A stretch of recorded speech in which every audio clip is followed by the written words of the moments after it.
Thank you. Good afternoon. This is a title that Mark came up with, and it's called Living in the Danger Zone. Obviously there, it's just one of many chapters in the ongoing saga of Valerie and Mark Sigler. Mark and I go back quite a long time ago. You know, I was born here in Oakland, but moved to the Kansas City area back in about '63, just in time for JFK and the Beatles. And Mark and I fell into one another's company as we entered high school, and really became very, very, very good friends right from the get-go. Almost inseparable. We even had some time in Hollywood High School in our sophomore year, but we actually found our way back into the Kansas City area in order to graduate.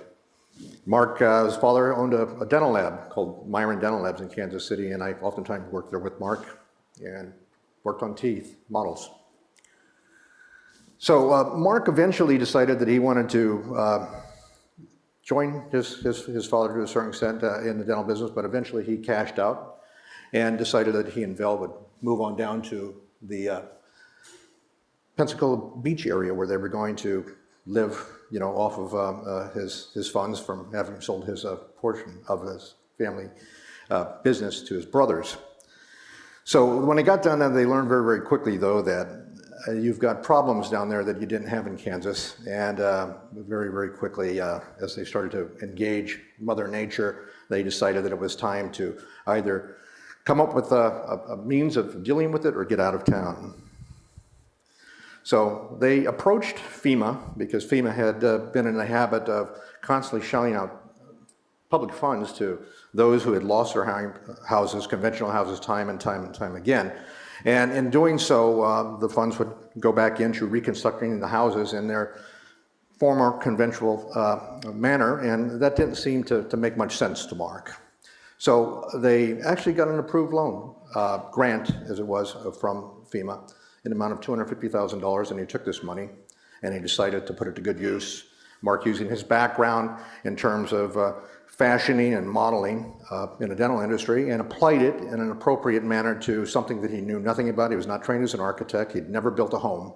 And he started to engage those professionals that he needed to have in order to be able to make this thing work. So they wanted to build something that was going to last. Most houses are conventional, they give them a 50-year lifespan. But he said, why not try to do something for 7 generations or so? So he came up with the notion, self-imposed, of 150 years. Got to be water resistant if you're living near the ocean, and that's what the hurricanes use to cause much of their damage beyond the wind.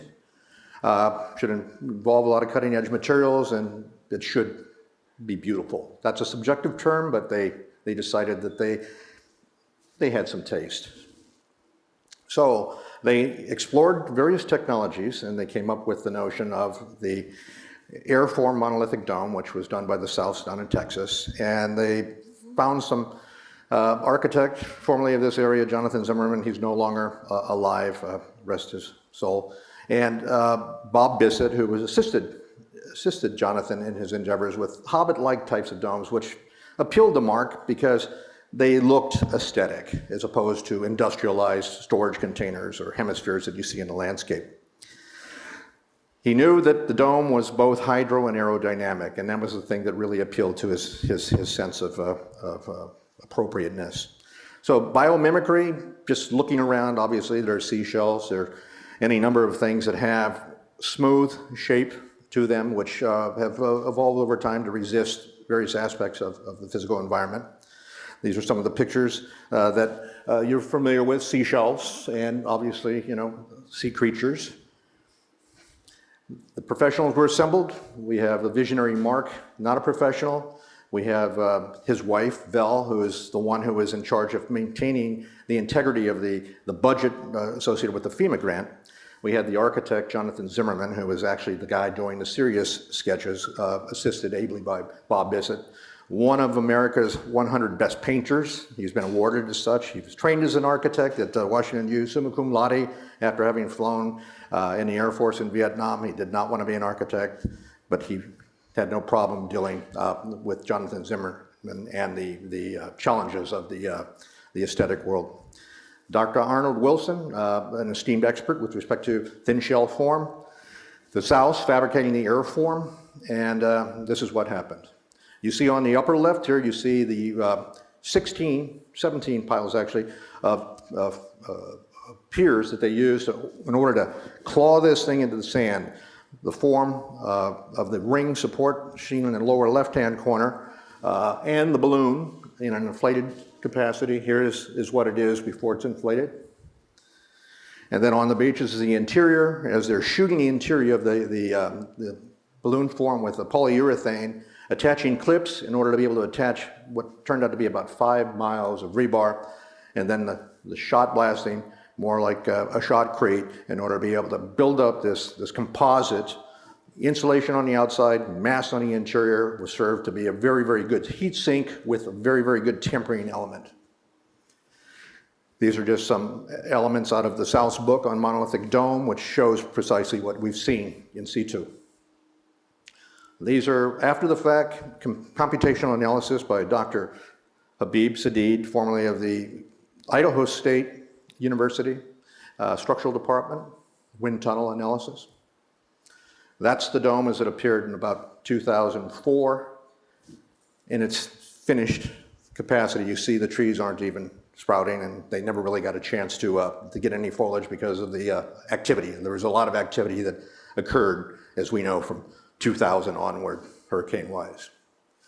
These are just some of the architectural sketches. It shows the first floor. The first floor was placed at 21 feet above sea level. That is so that the surge that would come from the hurricane would actually go under the house, bust away the garage doors, and allow the first habitable level to be more or less isolated from the ravages of the storm. That small diagram to the right is the master bedroom area that's on top. We've got 120 tons of concrete on the first floor, 80 tons in the second, and the overall shell 180. So you can do the math. It's a lot of concrete. Entering off stage, we got it. There's Ivan. Category 4 hurricane, wind speeds of 135 to 155. When it landfell, 135 miles per hour.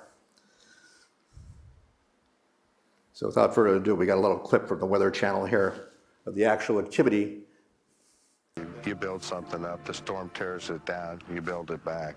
The storm tears it down, you build it back. Frustrated by the cycle of destruction, Mark designs a home that he believes will withstand a hurricane. With Ivan making landfall, it is about to face its first test. They're being told to leave right now. Meanwhile, hurricane veteran Kerry Sanders has come to Pensacola Beach to report on the storm for Fresh NBC. from Iraq. To encourage the residents who may have remained behind here on Pensacola Beach, they have shut the water off to this area so that anybody who's trying to take a shower or turn their water on will get the hint. There's no reason to remain behind. The word from New York, here's this house that can withstand a hurricane. I'm like, a house that can withstand a hurricane? So we go over there and we meet Mark. And so Mark said, well, you guys want to ride the hurricane out with us? We're on a barrier island. So it's a real roll of the dice, but we're kind of like, what do you think? Kind of look at each other and go, okay, we'll ride it out there. By afternoon, the winds pick up to a howling 75 miles an hour. But inside the dome, the TV crew experiences a calm they never thought possible during a hurricane. We were doing pretty good, and then about 7 o'clock, one of the newsmen, he handed me his cell phone. He said, this call's for you. I said, hello? And the guy on the other end was the head weatherman down at the Hurricane Center in Miami. You understand that? And he said, you have to get those guys out of your house. You're all going to die in 70-foot waves. I thought, oh my God, I've killed myself and these newsmen on national TV. Then Mark gets a call from a panicked weatherman in Miami. He warns them that towering waves are on their way and urges Mark to evacuate before the dome home is destroyed. So I told him, I said, we can't go anywhere. They closed the bridge 6 hours ago. And he said, oh no. At that point, I could hear the panic in his voice, and I did become pretty alarmed. He said, the storm surge at your house should top out between 20 and 25 feet. We've got 135-mile-an-hour winds outside. It's raining so hard sideways that you literally can't see more than 3 feet out that door. It's absolutely amazing. We can literally hear huge chunks of other houses bouncing off of this house. I got to say, this is something that I never expected, and that is that I'd be able to lay my head on a pillow and go to The sleep. surge was hitting the bottom of the first level, knocking the granite free from the countertops. That's the Mark pounding. Sigler and the news crew get There their we go. first look at the Houses devastation picked up around over them. pilings and It's like moved. kids on Christmas morning, you know, what's out there, what's out there. And as the sun came up more and more and you could see the extent of the devastation, everybody just got Rebuilt. quieter and quieter, because when you really saw what happened outside, we realized how lucky we were to be alive. The beach houses that were built on the ground level were just gone. They were just wiped away. No sign they'd ever been there.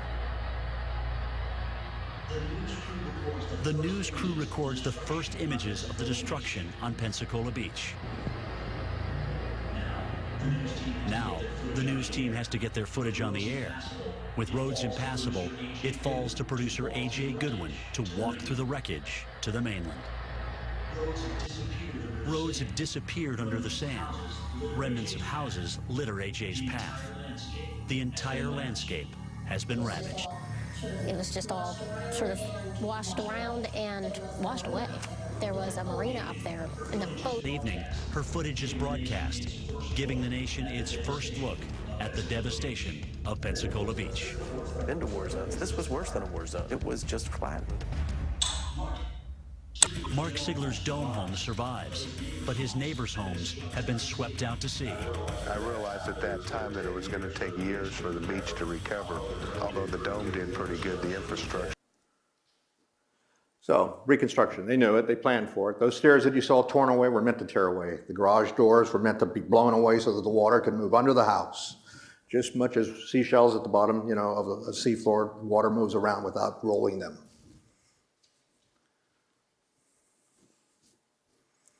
Okay, so there was a lot of publicity. They had a website. They were getting 60,000 hits a month after the hurricane.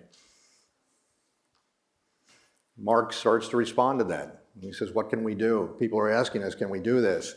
Well, as you see here, Dr. Arnold Wilson put the house on the cover of his book, you know, which is a treatise on practical design for thin shell concrete structures. And it made the 2003 RSC special publication for construction in the hurricane resistant zone. Still the code. These are some of the things we came up. This is called Skybird. This is a biomimicry sort of response to some inquiries from HGTV. They wanted to do a pilot, and they wanted to feature what we were working on now, so we came up with this.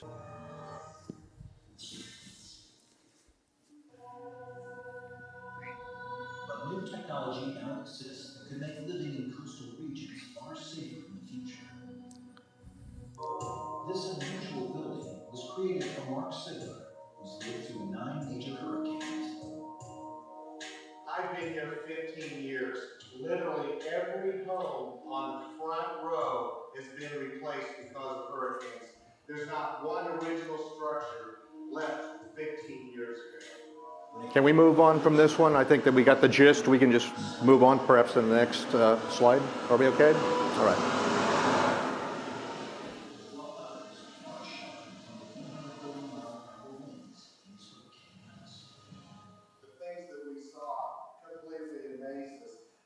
Will disrupt the community for 8 to 10 years. Katrina, they figured it'll take 25 years to get back to where they were before. So the need for strengthening building codes and homes is of dire importance with the amount of storms that we're having in the United States.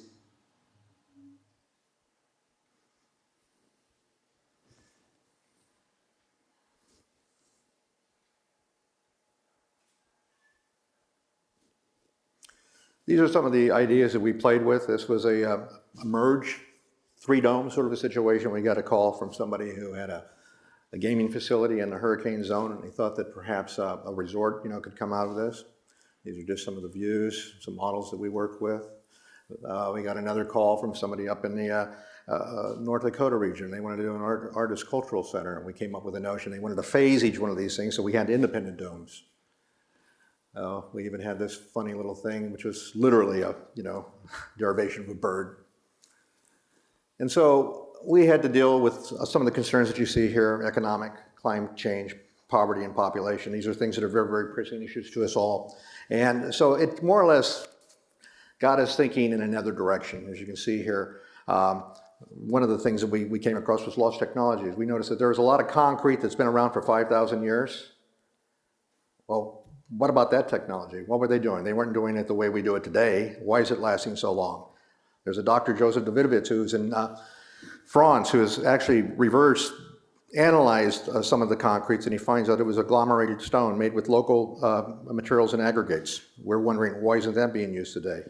Ed Masria with this 2030 challenge has just been advised by the National Overrated Concrete Association that they've agreed to take on the 2030 challenge and reduce the amount of CO2 in the production of concrete to 50% by the time we get to 2030. That's not 100% as he wants, but it's a move in the right direction. We're thinking about employing, more appropriate sorts of technology in areas where, you don't necessarily need to fend off from a hurricane, but you do have a situation where if we can actually figure out a way, factory produced or even on site, and using, technologies we have available to us, obviously in seismic areas, these things are very, very stiff. We have, in one design, spring pilings that actually reduce the actual shaking from a seismic force, coupled with a rigid building. Generally that's bad because it cracks, but you see that we've got so much in this. And then so this is some of the stuff that you see in terms of smaller, tri-merged sorts of things that might be incorporated elsewhere in the world to address the needs of housing, refugee housing. And as you can see, it's a generative mode.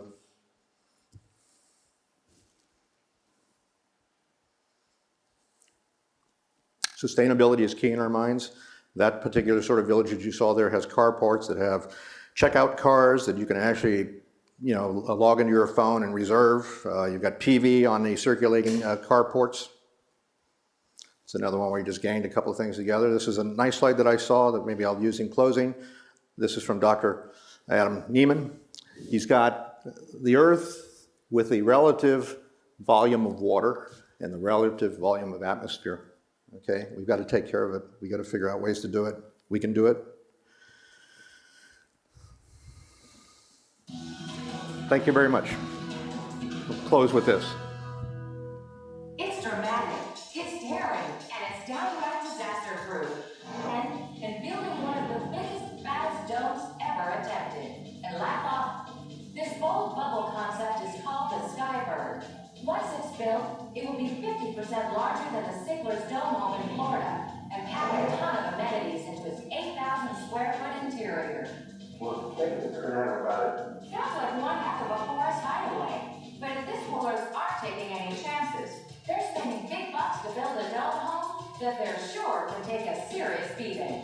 Into the foundation so that earthquake seismic activity will reduce the. And in case the forest around it goes up in flames, the Skybird will come tricked out with fire-resistant glass, a retardant exterior coating, and even a cutting-edge smoke filtration system. When it comes to extreme designs, Mark Sigler is definitely a visionary, but he isn't an architect. So he called on an old friend who'll help make his Skybird concept a reality. Fantasy. Keep going off on something that's too far out there. Mark and Dante designed a dome home that pushes the envelope both inside and out.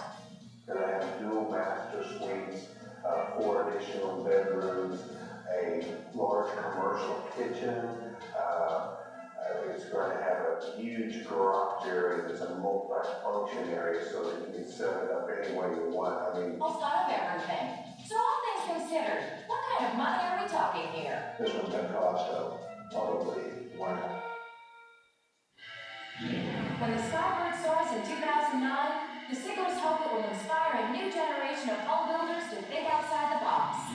Our hope for these homes in 200 or 300 years, the way that the forest looks after it is closed in around this house, and this house has become part of the forest. To me, that.